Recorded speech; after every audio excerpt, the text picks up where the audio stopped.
اللہ اکبر.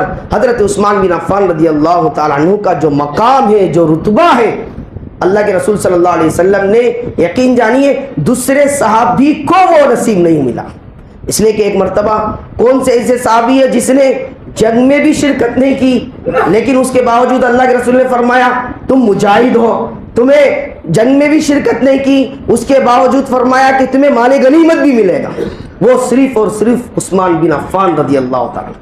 جنگ احد کے اندر ہوا یہ تھا کہ بھائی جانا تھا جنگ احد کے اندر، تو ہوا یہ تھا کہ اللہ کے رسول صلی اللہ علیہ وسلم کے صاحبزادی حضرت رقیہ، جیسا کہ شروعات کے بیان میں آپ کو آ گئی تھی، پہلی بیوی اللہ کے رسول صلی اللہ علیہ وسلم کی صاحبزادی، نکاح ہو گیا تھا تو بیمار ہو گئے تھے مدینے کے اندر اور کافی حالت خراب تھی. حضرت عثمان بن عفان رضی اللہ تعالیٰ عنہ جنگ کے اندر، جہاد کے اندر شریک ہونا چاہ رہے تھے. آپ صلی اللہ علیہ وسلم نے فرمایا یہ عثمان تم فکر مت کرو، تمہاری بیوی کا چونکہ تمہاری اہلیہ کی طبیعت خراب ہے، تم یہیں پر ہو، یہ عثمان غم اور افسوس نہ کرنا، تمہیں مجاہد کا مرتبہ ملے گا اور تمہیں مال غنیمت کے اندر حصہ بھی عنایت فرمائے گا. اللہ اکبر.